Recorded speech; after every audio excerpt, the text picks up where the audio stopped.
ছেড়ে দেওয়ার ২ দিন পর ভালোবাসার টানে সেই দোকানের কাছে ফিরে এসেছে আলোচিত সাদা বকটি।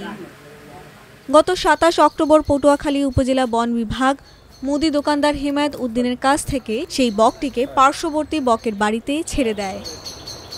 বকটি ছেড়ে দেওয়ার পর ভীষণ কষ্ট পেয়েছিলেন হেমায়েত উদ্দিন, এমনকি খাওয়া দাওয়াও ছেড়ে দিয়েছিলেন। অন্যদিকে বকটি তার প্রিয় মানুষকে হারিয়ে কিছুই মুখে দিচ্ছিল না। এই হৃদয় বিদায়ক ঘটনাটি চোখে পড়েছিল এলাকাবাসীর। অনাহারে ছিল, খাইতে পারে না, আমার কাছে খারাপ লাগছে, ওর কাছেও হয়তো বা খারাপ লাগছে আমাকে ছেড়ে দেওয়ার পরে। ও তো ওখানে ২ রাত্র ২ দিন ছিল মূলত। তারপরও হয়তো বা আমার মনে হয় যেটা আমার ভালোবাসার কারণে, আমার আদর যত্ন ভালোবাসার কারণে আবার ফিরে আসছে। মালিককে কাছে পেয়ে আনন্দে আছে বকটি। সারাক্ষণ দোকানের মধ্যে উড়ে এক জায়গা থেকে আরেক জায়গায় ঘুরে বেড়াচ্ছে। খিদে পেলে দোকানের মধ্যে টেবিলে রাখা মাছও খাচ্ছে সে, কিন্তু আগের মতো দোকানের সামনে বকটি দাঁড়িয়ে থাকছে না।